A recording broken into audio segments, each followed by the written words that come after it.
Are we hiring for the company we have, or are we hiring for the company we want? Oh, yikes. That's a can of worms you just opened. I think sometimes companies are actually hiring for the company they no longer are. Technology has only made the process more convoluted, longer, more frustrating. Your candidate is also often your customer. If we ever gave customers in a store the terrible, crappy service we're giving candidates, someone would be getting in trouble. Last week, we got to talk about job ads through the eyes of both the candidate, but then also you as a store manager. Today, the natural progression, we actually kind of changed the flow of what we planned to do because it seemed to make sense then to follow up with the hiring experience. So, specifically interviewing and applying and hiring, how that goes. If I have a goal for the episode, not that I like to set anything in stone because our conversations take us where they take us, and I think that's a good thing. But what I really want to do is hopefully connect, like make a very clear connection between how the specific things like this impact corporate's broader strategy. Every corporate retailer I've worked with has a big, bold business strategy. And that will always include something about their offering, something about the product itself, but always something about having the best people in a robust talent pipeline. And so I'm hoping that we can shed some light on how the current common hiring and interviewing experiences might be stalling their strategies, because I think that's what's going to make them pause and Mhm. hopefully make some change. I think for me, it's also about to get a little bit more detailed and, micro focus in is like how this impacts like retention, Mhm. but also how the speed of the whole process impacts how candidates view a brand in general, which I know we'll talk about because I've said it a lot too, which is like your candidate is also often your customer. And the sort of customer service towards candidates is really lacking. Like, if we ever gave customers in a store the terrible, crappy service we're giving candidates, I mean, the Google reviews would be bad and someone would be getting in trouble. Right. Yeah, there's no candidate escalation team. Yeah, no. Okay.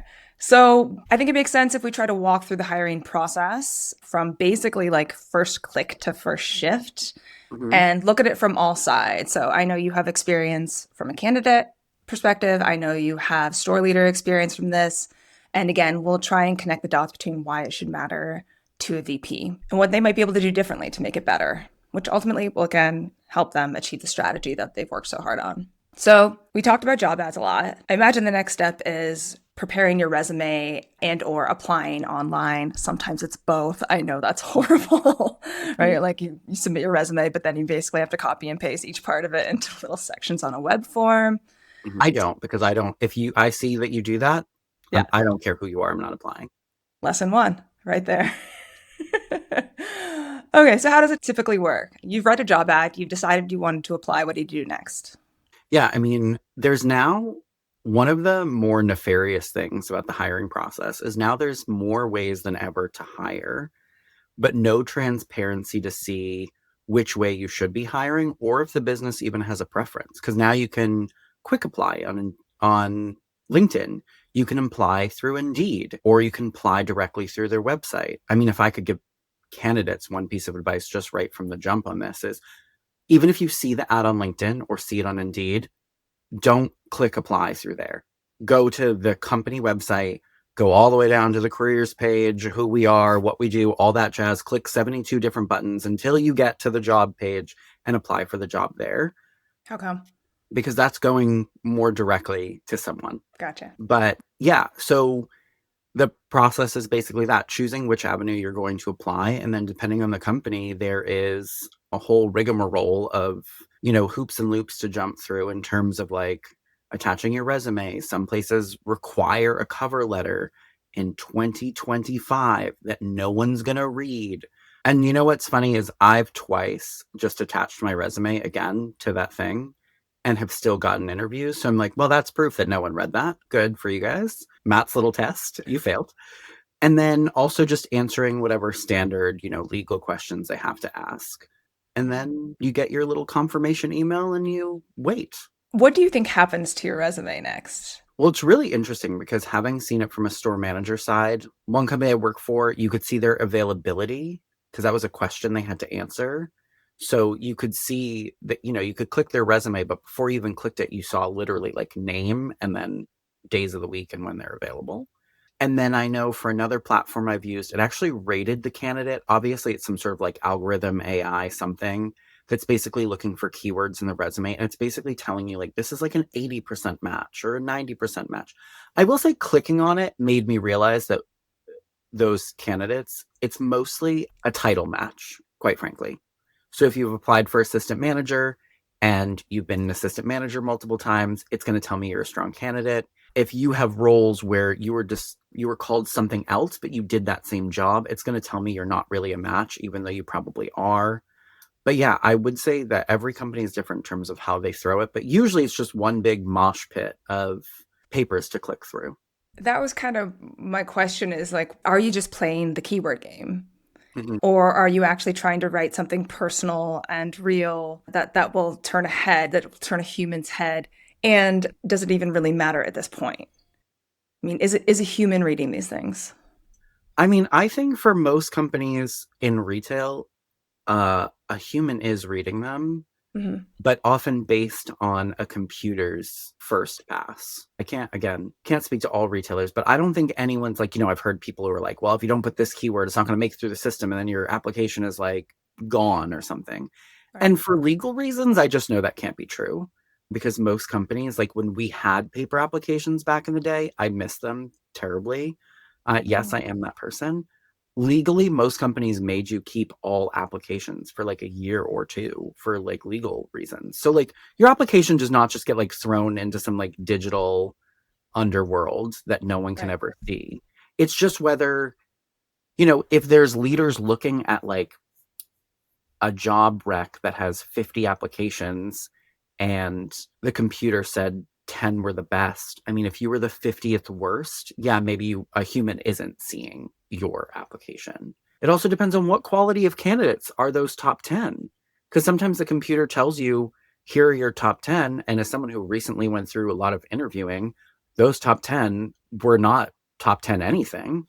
And and some of the people who were rated poorly, one of whom I've hired, that the computer basically was like, don't bother with this person, is the perfect fit and amazing. So it really comes down to like, is the leader trusting too much in the tech? I think is what the question becomes. Yeah, great point. What are your thoughts on applying in person? So many companies don't even like allow that anymore. I think for like hourly candidates, a good store leader will pause what they're doing if someone walks in and either get them to apply right there, especially if like they walk in and like immediately like the vibes are good and you're like, oh, this person has energy. They took the effort to walk in here.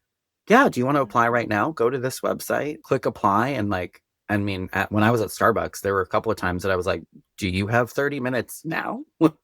Let's interview. Don't tell Starbucks because that's not allowed. But it's not that it's not allowed. It's that most places now want you to like have their application through the system. And again, it's all legal reasons, which begs me to ask the question, what are we 8 episodes in? Is this episode 8? 7. 7. So episode 7, it begs the question to me, episode 7, because it's come up so much. Who's running these companies? The C-suite or the lawyers? Because the more we talk about things, the more I'm like, wait, who's in charge? Because at a lot of companies you can't interview a candidate until they're in the system. Like it's a big no-no to interview someone who's not in the system, maybe because I'm assuming for like profiling reasons or Right. discrimination reasons, but and so everything can be above board. But quite frankly, I'm not going to miss a great candidate who walks into my store with like excitement for the brand and the proactive nature that brought them into the store, especially in 2025 when it's so easy to sit behind a computer and click a button. Like you Mhm. walked in and are asking about a job. Like, I want to know you. Who are you? Let's chat. But what I've done previously, and I did actually do this at Starbucks, is I would basically interview them twice. I would do like a quick, like, okay, you're here, let's chat, and then like a go through the system, and then we'll meet again. But that's going to be a little bit more unofficial at that point because, like, I'm not making you interview twice to tell you no. I just need to like do the thing. But yeah, I'm all for people walking in, but not every leader likes it. Some people act like it's an affront to nature when people do it. Interesting. Okay. So my basic question probably at each point at each stage in this process is going to be, is it finding the right people? And we can talk about the right people. Are they found? Are they made? It's probably some combination of both. So Mhm. we're aware. But it sounds like to me there's nothing wildly flawed about this particular small stage, except if the leader is over relying on the tech rankings and not Mhm. taking the time to review the actual applications. Exactly. The one thing I worked with a corporate retailer on their application experience with their UX designer too, and just please have a very clear end screen that acknowledges that the resume has been received. Because I can't tell you how often like we click through these things. I'm like, am I done? Did it work? Am I like, what is next? Give me some indication that it worked, that you received my application, and how long I should wait, or if I'm going to get a confirmation email or something. Just let Mhm. people know what to expect. Yes. That's my Seems small. so simple, but yes. So, so. Okay, so what is phase two? Is it an interview invite? Depends. It kind of depends on where I've worked, both for me as a candidate and as the hiring manager. Because if you're dealing with either a lot of candidates or you're looking for very specific things, you might actually try to like weed some people out via like email communication first.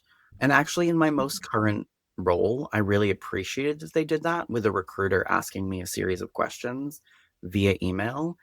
And I got the sense that like they really cared about the answers, but also like I'm sure there are a bunch of people that get those questions in their inbox and they're like, I'm not doing another step of the process and don't Mhm. do it. So like that helps you know like who's serious and who just like, you know, was wine drunk at 11 p.m. on a Thursday hating their job and just clicking easy apply on LinkedIn.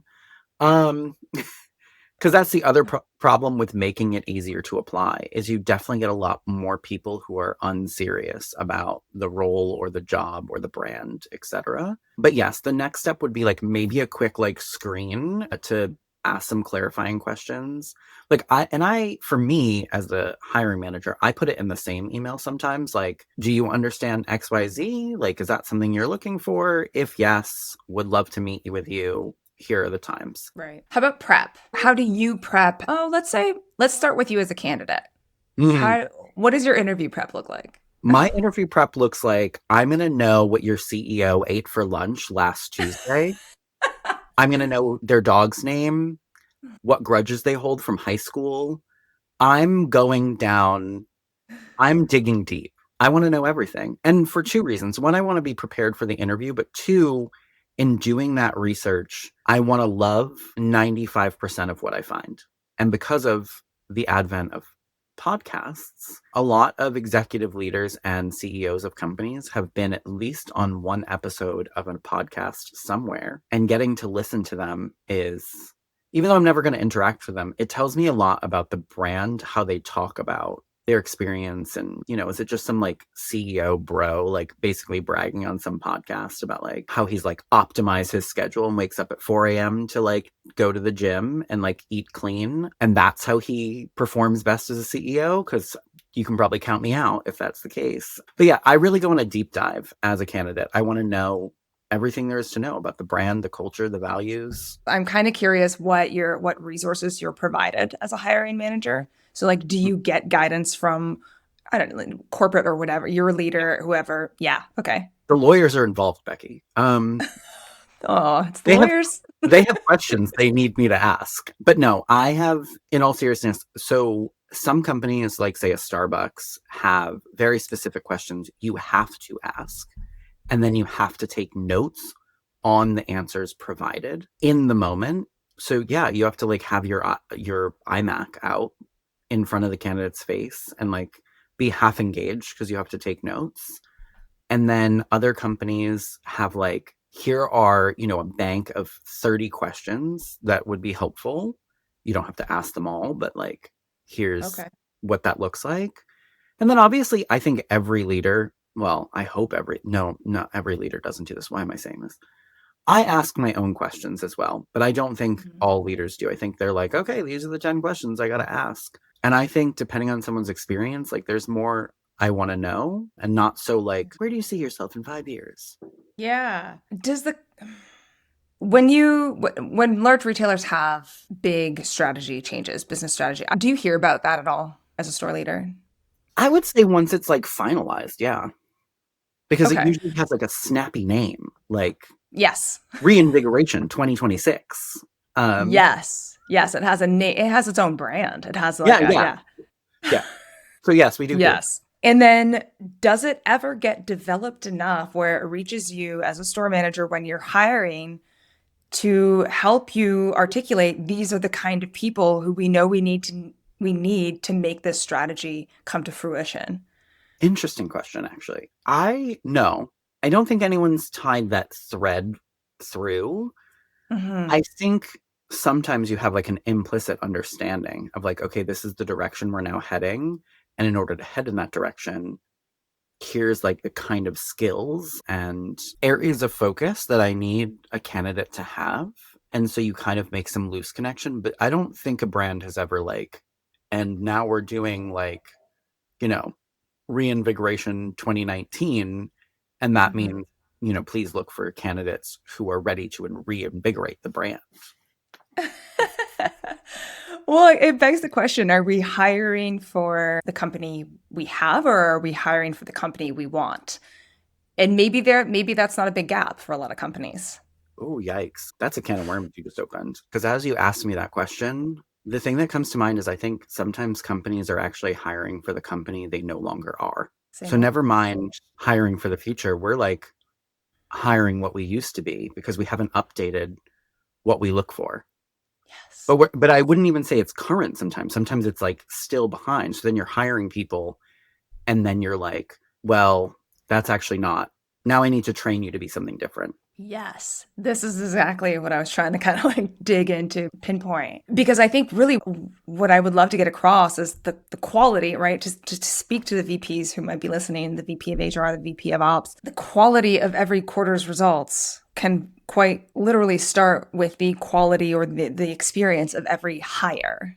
So, I Mhm. mean, if you know you have this goal and you've taken the time to make people a huge part of this goal, every single business strategy I've seen in corporate retail includes this idea of the best people, like great talent, a destination employer, a robust pipeline, like diverse thinking, all these things.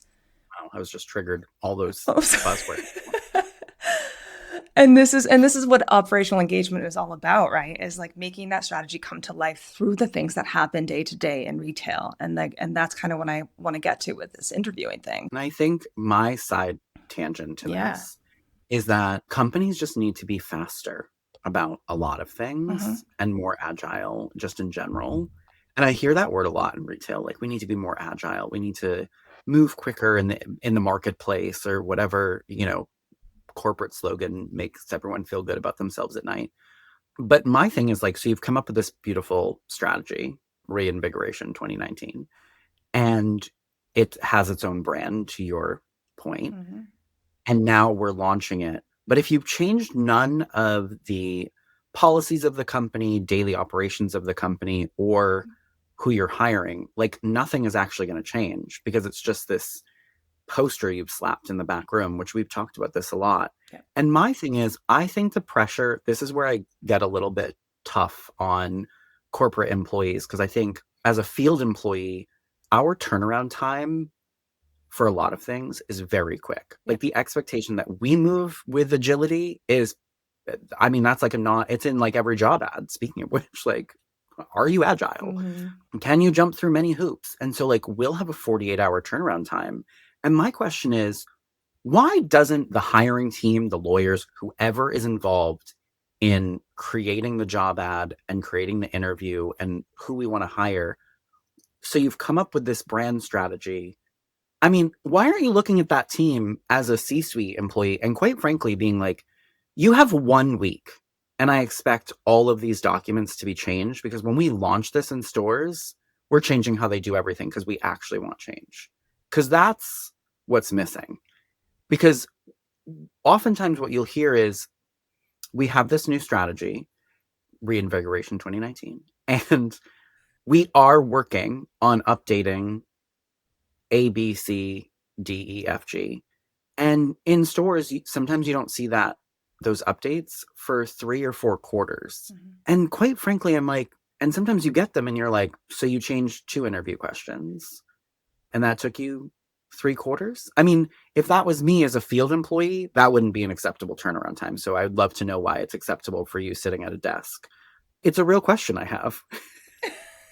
Fair question. I wish we had a call-in number. What were the changes that you saw, even if it took 3 to 4 quarters later? Can't remember specific things that were changed, but it was like so subtle, or it would be like a general, like, make sure you're looking for people who like want to grow with the brand. So then the questions would shift to more like about like, what does the future look like for you? Or, where do you hope to be or whatever? And so they would be subtle shifts like that. But it's like, and you think this is the groundbreaking, like, reinvigoration 2019? Come on. Although I will like to be fair, I'm heartened a little bit by that because like it is at least something making it into early in the employee experience where they're trying to check that like yes, they want to make sure that this person wants what they plan to Yeah. deliver. So it's funny because I have a list of what I've labeled strategic interview questions. That's like, look, if you are interested in, if you're saying that your strategy relies on building a strong talent pipeline, ask people about a skill or role they want to learn and or grow into in the interview, that kind of thing. So even though I hear that like in isolation it's not enough to make a strategy come to life, but like God, something is heartening. All right, so I imagine the bulk of this conversation is going to be around interviews. Would you say that's kind of Mhm. the biggest, most important, Yeah, critical for sure. part of hiring? Okay. How, like, give me logistics just to jump off on. How many rounds is it typically? How does it work? Like it, hate it? So for hourly employees, like hourly non-key holder employees in a store, it's typically one interview. And I'll go through them all and then I'll kind of go back through some details. So for that person one, anyone with keys, it's usually two. So like a store manager and then a district manager. Assistant managers, depending on the company, might have 3 interviews. So the store, the district, and then some other person. And then a store manager, the most common I find in my own experience is 3 or 4. So recruiter, DM, regional, and then that last one could be HR or a VP. It kind of depends on how big the company is and how many people they want involved in the process. I would argue that almost in every company, the last one is pointless because we all know you've made it. You have the job. Just cut out that person. They don't need to be involved. The VP of nothing needs to be involved with a store employee ever. Interesting. I think the question that we should train people to ask, like a DM, for example, or a regional is, would you send this to your VP or would you be embarrassed? And if you'd be embarrassed, let's just not move forward. And if you would send them, let's just send the offer. Like rather than waste the VP's time. And if you're a VP and you like need to meet with the candidates, I think you have some control issues that you should work out in your own time. Because quite frankly, you're not going to have a lot of like day-to-day contact with that person. But also, I don't think you should be determining who works in a store that you're not managing. That's not your job, actually, at all. Mm. Your job is to manage all the regional leaders and make sure their regions are uh, aligned with the business. And same thing, going forward. I also think it makes DMs look impotent. Mm-hmm. So, like, what do you mean my boss can't choose me? They need 6 other people involved. Yeah. And I think it works the same for when we interview candidates under a store manager and we make them go through a lot of steps. It makes the store manager look like they actually have no power or control or say in their own team. Right. I mean, I've heard from peers who've been like, I really wanted that candidate and the GM kind of liked them too, but the regional said no, so I couldn't offer it. And I'm like, who are they? They're not going to, they don't, to me, quite frankly, even if they are not the greatest hire in their view, you're the one that has to like put in the effort. Yeah. And I've had that happen too, where someone's like, I think this person's too green or new or whatever. And I'm like, but what if that's the work I want to put in? Because quite frankly, sometimes building someone from the ground up is much easier than all the bad habits I'm going to break from 10 years of being a lackluster key holder somewhere. And so that's the steps of what we're going through to get people. Yeah, to the point you just made, right? Going back to the idea of are the right people found or are they made? Or is it kind of some combination of both? Why do you think DMs sometimes don't aren't empowered to hire? I think it's actually just so everyone can like share the blame if it's not a great hire. It's exactly I don't that. think it Yeah. has any I don't think it's any less or more complicated than that. Yeah. And I think some DMs like that they don't have the full say because then they can sort of like pass the buck. But my challenging question back would be, what if it did all fall on you though? What would you do differently in the interviews? What would that process look like? And why aren't you just doing that? But instead, you don't have to because we can all just go, oops, wrong person. Right. Yeah. I mean, a reoccurring theme, shying away from empowerment because you don't have the safety in case it goes wrong.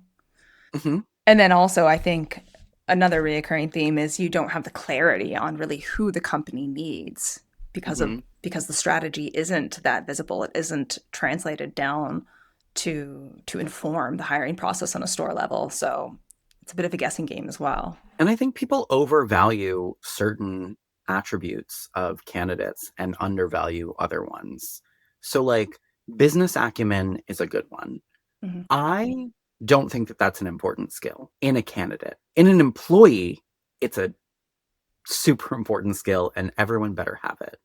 But in a candidate, no, because there's a lot of people who have great business acumen and like bad manners and temperaments. Yeah, they can read a P&L and they can tell you all about how conversion and average sale and IPT all intersect and correlate and how to drive one and why another one matters more, but they suck as a human. And so if you're and what I have found as a store manager is I often have people above me looking for people with that as a trait. And they're like, yeah, but Sally is so good with like she really understands the business. And I'm like, but she doesn't understand humans. Like, Hmm. did we get that in the interview? Because she didn't seem like she liked people. And for me, that's a you're not getting hired by me. I don't care what you know. And we're not I mean, this is such an overused thing to say now in business, but like we're really not valuing soft skills. I can't teach someone how to like humans. Yeah. I can teach them conversion. Let's stop acting like that's rocket science. We're not building, a nuclear weapon. We're like, if 10 people walk in and 3 of them buy, that's 30%. Like they got it. Okay? They get it. Let's move on. If that's and I think that just goes to a lot of things that we look for in interviews. I think that we're looking for all of these like knowledge things. And yeah, does it help because someone can hit the ground running because they know all those things? Sure. But now 3 months later, you're stuck with Tom who is bitter and angry and he knows all the numbers, but he mumbles under his breath about how much he hates people. And that freaking customer that just came in ruined his day.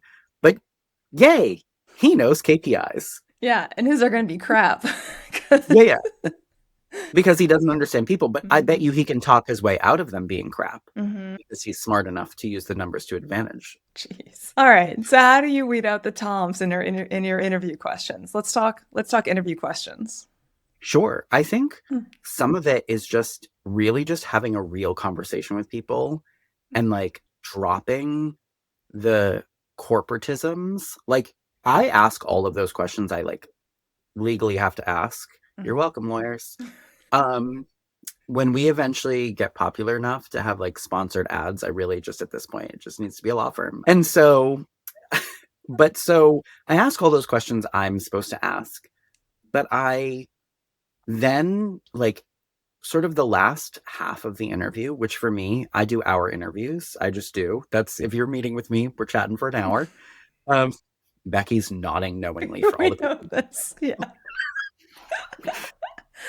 He's like, only an hour? But so my interviews last an hour. Usually I don't want to say I rush, but like the first like 25, 30 minutes, I'm like, okay, like what's your experience? Tell me about a time when I hate behavioral interviews. I think they're overrated. I think they don't tell you anything. I think Every single person has trained themselves to be like, okay, I have a time when the customer had a problem and I solved it. Okay, I have a time when an employee was mad and then I had to make them not mad. They're ready for that like song and dance. Yeah. And so I go through that. And obviously, if they haven't prepared for that song and dance, yeah, that is a red flag. Because, like, at this point in 2025, like, I will expect that you, like, know those things. And then after that, I start getting into, like, who they are as people. And for me, that's really asking, like, I just ask some kind of personal questions, but not ones, don't worry, lawyers. Your personal. Nothing that's going to get me in trouble. I don't ask them their religion or if they're married or anything like that, but more just about like, one of the questions I love to ask people is if you could wave a magic wand, what are you doing? And I always preface that sometimes with like, if I think they're going to answer a certain way, I'm like, I'm not saying it has to be here. Like, just literally, what are you doing? Are you on an island? Are you running a nonprofit? Are you in the arts? I think it tells me a lot about them if there are other people in that story.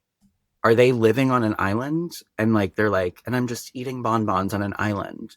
Or are they like doing something with people? That will tell me right there in your perfect worlds. They don't think I'm asking about people because that's not what I'm asking. Right. Because the people that I found, and I'm not saying this one question gets them in my doors because it doesn't, but like the people that I found that actually care about people, people are in that story. Oh, I would take my family on so many vacations. Me and my friends would start a coffee shop with a bookstore in it. I would, create a design house where other up and coming designers could learn their craft and become better. Like all of those answers tell me that like people matter to you in some way, whether it's like a personal way, a business way, I don't really care. But like, do people matter? Because people do matter. And I need people in my building who like know that. So that's like something I ask. A lot of times I ask people about mistakes they've made, which is sometimes like a normal interview question, but also mistakes others have made and kind of see what their reaction to mistakes is. Cause like per all of our other conversations, like it's important to me to create a space where like mistakes are good. And I'm okay if someone's kind of hard on themselves, but how they respond to others is important. But yeah, it's really about digging into like, how do you ask some questions? And I think it's different in every business, but how do you ask some questions that illustrate they actually like people? Because that's a key part of being And successful. I think in retail though, it seems so obvious and stupid to say. There are a lot of people in retail who hate people, and they will tell you that it's because customers suck. Yeah. And it's actually because they suck. It's actually because they are burnt out. Ask me how I know. It's because they're burnt out, they're tired, they're not doing things that rejuvenate them, and they've become bitter. And there's so much of that in retail. And I've said this to DMs before and bosses I've had, and they look at me like there's a lot of things I say in the workplace that people look at me like I'm like some naive person who lives in utopia where like the grass is green and the birds are chirping and like, well, that's your fantasy land, Matt. That's not real. And it's not Fantasyland. I've had plenty of teams where almost every person on my team loves people. It just takes a lot more work to weed out all the sad sacks that have given up on humanity because there are so many of them. And because we've normalized it in retail where we're like, well, like someone's mean or nasty and someone will inevitably say, well, people just suck. We've like normalized that behavior, that conversation, that viewpoint that we almost like I think a lot of people are like, well, I can't weed that out because that's like a known quantity of almost everyone I'm going to interview. And I'm so sorry, but it's not. Yeah. Well, and we talk a lot about how environment dictates performance too, and I think it sounds like you see that as part of your role as a store manager is to protect their love of people. Hmm. For one, by modeling it, by talking about it, and then by protecting them. In different jobs I've had, you can have bosses that are like, yeah, people suck. That's the worst. Don't let it get to you, that kind of thing. But then you can also have managers who are like, that's not normal, right? Like that person's probably having a bad day. And I'm not trying to excuse customers' behavior at all. But I think the perspective, like who you have on your left and right shoulder greatly influences your how you perceive the world. So yes, if you always have someone chirping in your ear that yes, people suck, customers are the worst, you're going to adopt that mindset. But if you have the opposite, someone grounding you in the idea that that difficult customer is more of an exception and that you have a lot of lovely people and that people are inherently good, that will give you a different lens as well. And that is the truth. And the last thing that just came to me, because I asked this question very recently. And again, I'm not afraid, and I think in business in general we are too afraid of being like a little cheesy and a little like soft and gushy. Like it's like very not encouraged. And I'm just telling you, I will be soft and gushy till the day I die. You can't take it from me. And one of the questions I asked a candidate was, can you give me a moment recently in the last few months that made you believe in humanity? Aw. And because I wanted to know how it actually wasn't about the answer so much, because I don't remember their answer, actually, funny enough. I just remember how fast they were to answer. And that was actually more important to me because it wasn't like they were like, oh God, phew, yikes, humanity. This person was like, first of all, they acted like it was the most normal question I've ever asked. And that was also, I don't want to say that was like part of my weird psychology test, but like it did help me go, okay, you're like really open and like you're okay being vulnerable, which I think is another highly underrated quality that we should screen for. Like if you're not helping customers is vulnerable. Helping being with people all day, every day, coworkers is vulnerable. And if you're not going to be, because you're also going to come into customer scenarios, regardless of where you work, where you're dealing with someone who, and you don't even have to sell anything personal to do this. You don't have to work at a flower shop or a funeral home to deal with people who are grieving or having a bad day or a bad life or whatever. And how you handle that is really important to me. And if you're like a robot who hates humans, you're probably not going to deal with that well. You're going to be like, that woman just told me her husband died 2 days ago. Why'd she share that with me? Like, if that's going to be you, first of all, you can't work at a store I run because we're all crying in the back room. So, about the woman and her dead husband. But anyway, I think it's like important to like try to, yes, do you have the skills? Do you have the capacity? Do you have the competence to manage a business or lead a business or even just work hourly in a business? That's all important. But also like, are you a person who is okay with other people and in fact maybe loves other people? Because I've also seen a lot of faux that in retail, which I don't appreciate, where people are like, we're here for the customer. The customer is the most important. Love the customer, the customer, the customer. And then the second that manager gets in the back room, that like mask comes off and they're like, oh. And I'm like, okay, so you don't actually like people. And that's actually more exhausting, I think. Go be an Instacart driver. Anyway, I digress. Well, you make an interesting, there's an interesting distinction in what you just said. There's the customer and then there's people, right? Like when Mm-hmm. you're just all about, yes, the customer's right, the customer's first, that sounds a little bit forced and that sounds phony. But when you realize that the customers are people, it's just Mm-hmm. it becomes a little more human. Well, and I think also how you treat people in general and how you view people in general, if you think people suck, you're probably also one of those people that think a good majority of your coworkers suck. Yeah. And that's going to lead to problems down the road Mm. because you're going to be that employee when I was first a store manager who comes to me and says, last night they didn't stock the straws on the condiment bar.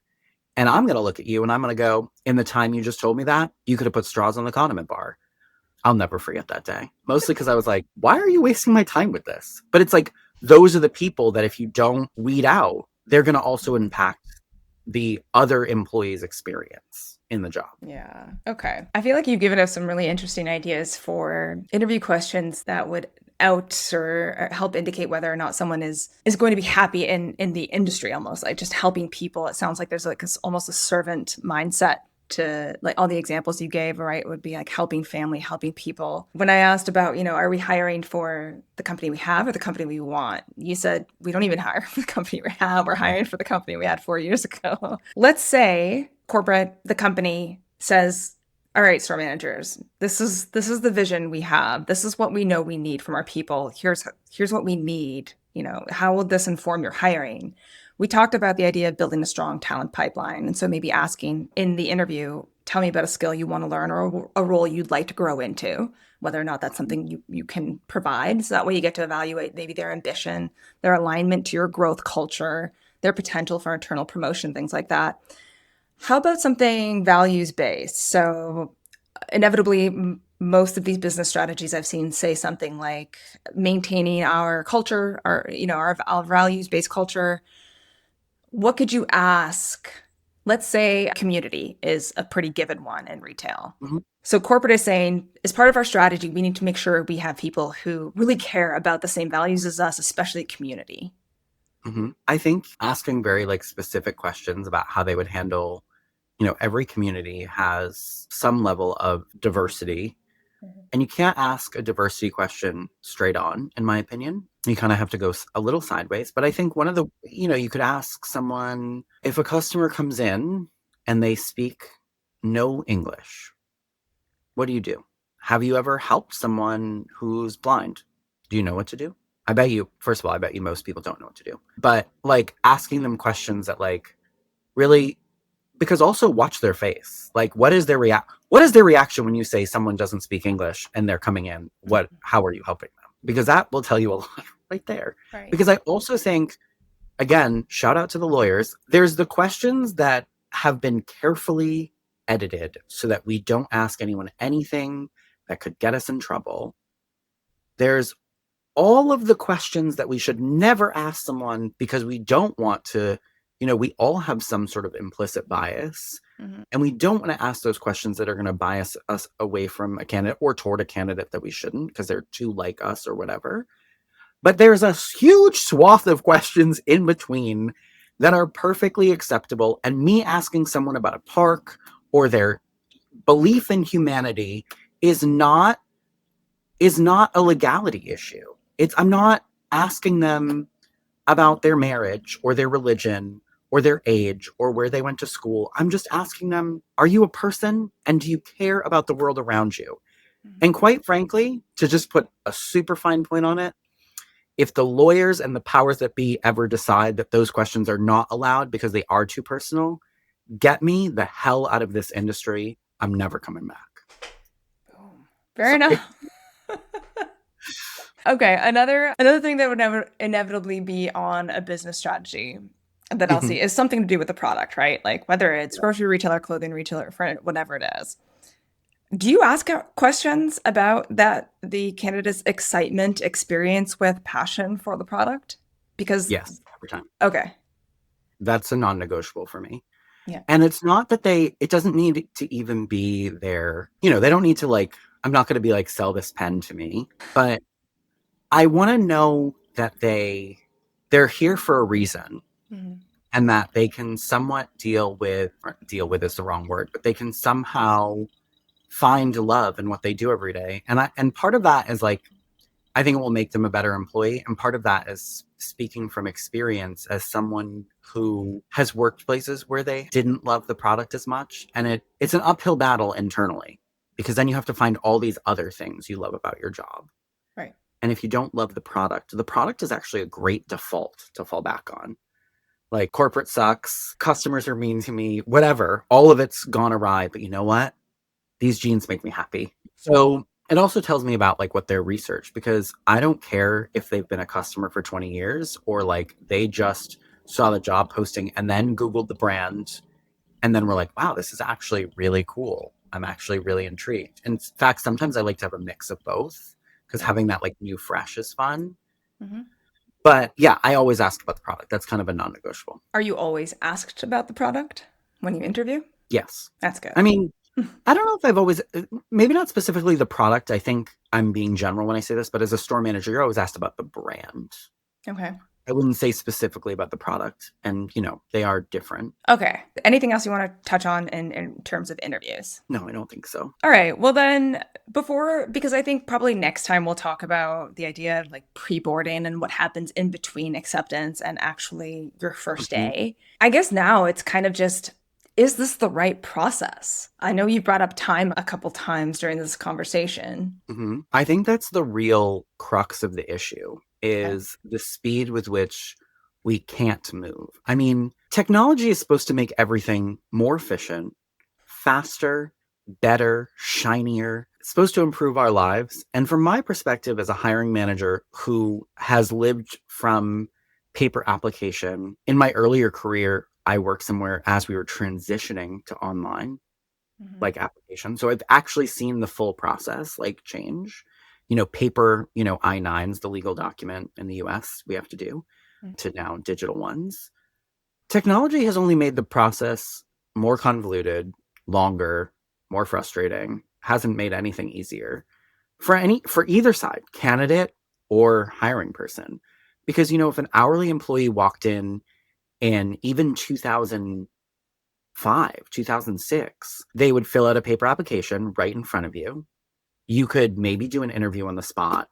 And if it was Tuesday, you could be like, you start Friday. Bring your 2 forms of ID for that paperwork. And what's you're available Fridays? Yeah. Oh, your availability starts at 1. I'll see you at 1. Great. Happy to be there. Position filled. And now that same process is the candidate comes in. If they come in, we're just going to assume they come in. And then we tell them to apply online. Even if you interview on the spot, because of the online hiring software, maybe you can't have an offer that doesn't start except on a new pay period, which is the dumbest thing I've ever heard in my life. So now they have to start. Are you a 2-week paycheck? Oh, I'm so sorry. You can't actually start for 12 days.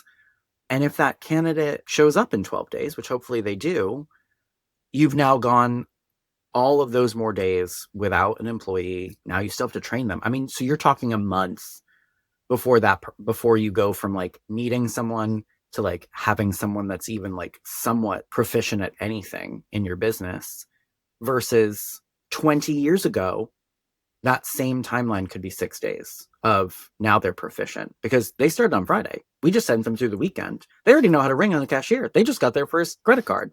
But now in 2025, 20 years later, that boy we actually lost them. They went somewhere else. So that's what technology has done to the interviewing process. And I think I'm not against technology. I love it. I'm sitting here on my iMac with my iPhone. I have an iPad. I have a smart TV. Like, I love it all. I have a digital camera. Give me all the tech, but make it make sense. And so, I think the real question everyone has to ask at almost every level is how do we use the tech to our advantage? And how do we go back to that faster timeline? I know there's a way.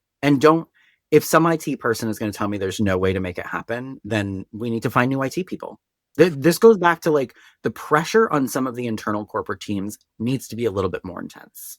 And I'm not saying your job is easy, but you need to have the same pressure that we have in the field, because I want someone in the C-suite to look at whether it be the tech team or the HR team or whoever's involved in that internal process and say, someone walks in on Tuesday and they need to start on Friday. Make it happen.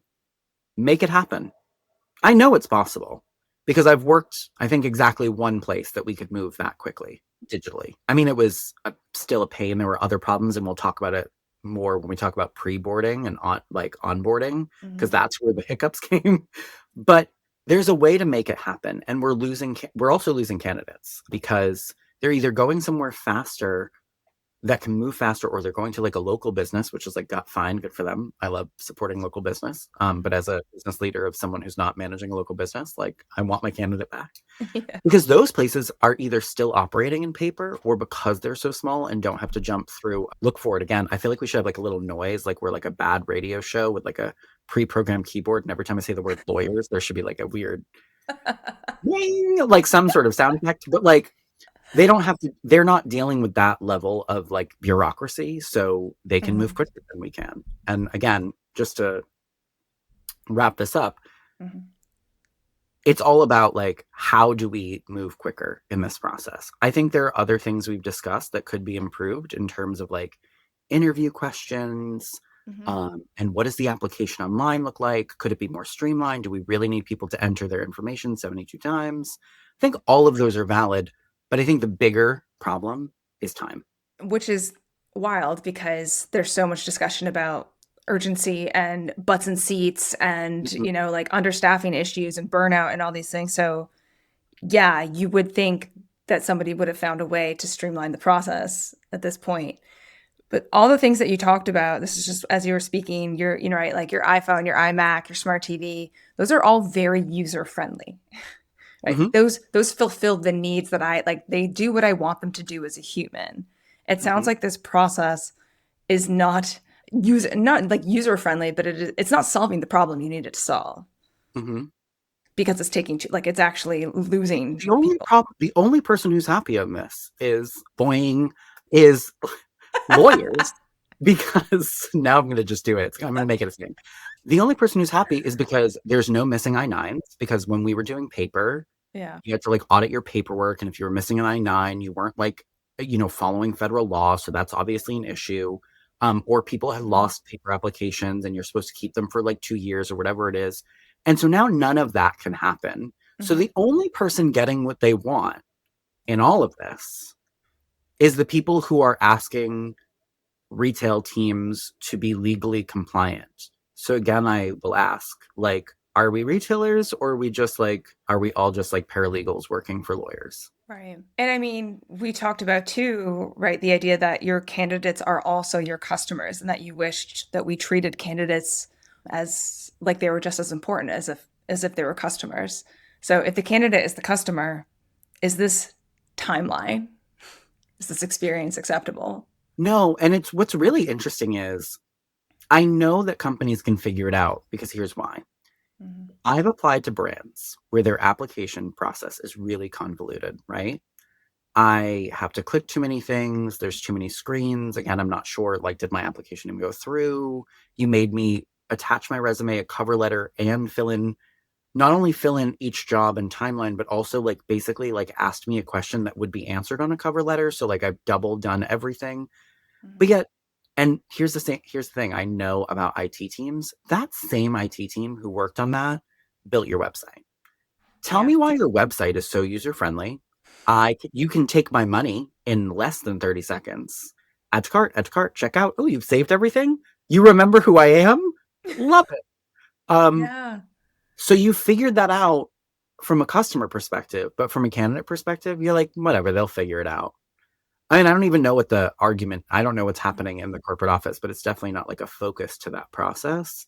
But I know it's possible because most retailers have made it incredibly easy to buy things on their website, to shop via their app. Mhm. Um, their mobile website looks, now we're at the time point where like a lot of mobile websites look just as good as desktop websites. So you figured out all of that in these last 20 years that I'm talking about, that have been the 20 years of my retail career. But the hiring process has only gotten worse, more clunky. And to your point about like being a customer, it really just looks like there's like a dark underbelly that I don't want to know about now, because you really aren't that good of a company that I thought you were. And there have been a few of those experiences for me of applying to a company and then having such a bad experience that I'm like, oh, I will forever be tainted by knowing that this is how you operate internally and that this is what your employees went through to get to your place of business. And Mhm. I think some companies are making so much money that's damage they're willing to take, you know? Yeah, and you feel like it's tech. It's the issue of like tech limitations rather than red tape or bureaucracy, or like we said, like having to get approval from your regional or VP as opposed to just being able to pull the trigger as a DM. I think it's both. I think it's both, and I think they're like intertwined in some ways. Because I think the bad tech actually allows for all the bureaucracy because it takes so long anyway. So they're like, well, it's not the bureaucracy holding it up, because the computer, it takes the candidate some time to get the email, and then they have to fill out the thing. So like they have to wait anyway. Like it's like one excusing the other. And then it's like, well, we don't need faster tech, because then the VP would have to move faster in interviewing the candidate. Like the two are like, one's a barnacle on the ship of the other, really. Yeah, it makes sense. If you could rebuild the hiring process, as I'm saying it out loud, I think you've already answered it from scratch. What would you change? And it sounds like it would be faster and more agile. Exactly. And I also think like, I think on my best days where I give people the most credit, and again, ask me on a different day, I might have a different answer, but on the days where I'm willing to give people more credit, I think that a lot of people would love the sound of this, even at the highest levels. I think a lot of people just don't know where to start or what to do first, Yeah. or whose job it is to fix it. And I think someone would have to, I think me and you have talked about this like sort of offline. Someone would kind of have to make something like this their pet project. Yeah. Like some VP somewhere would just have to decide that this is like the hill they will literally die on, and like they will go full scorched earth until it's fixed. Because otherwise, whose job is it? Because there's too many hands in the pot. It's IT, it's hiring, it's HR, it's a VP, it's the C-suite, it's the store level. Like, it's kind of like everyone owns it and no one owns it. And when that happens, accountability can't happen and then nothing can change. And then we all just get to stare at each other, complain about it, and then inevitably just go, well, I guess it is what it is. Yeah, it's a great point. I mean, you see different titles these days, but they're increasingly, directors of employee experience or something like that. I've never seen like a director of a candidate experience, but I think that speaks to the idea of when we first started in the arena of employer branding, we always wondered why so many people lived in the talent acquisition space and just in recruitment and marketing, and no one was addressing the retention issue so Mm, much. And I think that was because it was easier to speak to the problems of those people because there are people directly in charge of talent acquisition and you can help them solve their very unique siloed problem. mhm, There's no director of retention. mhm. There's no VP of retention. And so that buck, like you just said, gets passed around. It's kind of everyone's job. If it's everyone's job, it's no one's job. Exactly. And I think it goes back to a lot of people, because there are a lot of things in retail. And I said this, I think it was our last episode where I basically said to you, a lot of people are going to be like, they're going to say all sorts of things about you for asking me a question that was perfectly valid. Mm. Um, but in retail, there are a lot of things like this process where people just go, well, it's like this everywhere. So, like, Matt, why are you complaining about it? Because this just like kind of is what it is. And I am kind of shocked, honestly, at people's okayness with the mediocrity of certain things in retail, considering their love and passion for reaching the highest levels of other spheres, whether it be diversity or values or just performance or stock performance. And they're like, we are the best, we are number one. And then when it comes to certain things like retention or candidate experience or the interview process, they're like, yeah, we suck, but so does everyone else. So that's okay. And I'm like, come on, like, don't Mhm. you want to be number one in that too? Wouldn't it be great to be like, not only are we great to work with for, and we have like the best shareholder value return, but also our candidates get the smoothest, easiest experience one could ever imagine. Yeah. And stay customers. Yeah. Yeah, I think that's a great place to leave it. Those probably were them. Any other final thoughts? No, that's it. Appreciate it as always. Thank you, you too. You're listening to Dear Corporate, Love Stores.